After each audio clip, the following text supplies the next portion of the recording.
Welcome to the Banker Lamp. Please enjoy the video. You start by securing your data.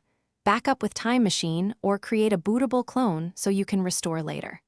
Once done, sign out of iCloud and turn off File Vault to avoid activation issues.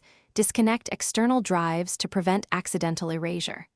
Now restart your Mac and hold Command-R to boot into recovery. This puts you into the environment that lets you erase and reinstall. Make sure you're on a wired connection or have a stable Wi-Fi for downloading installers.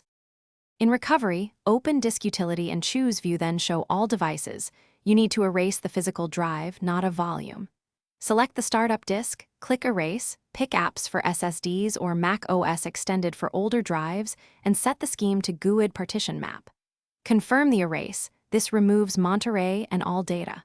Once the process finishes, quit Disk Utility.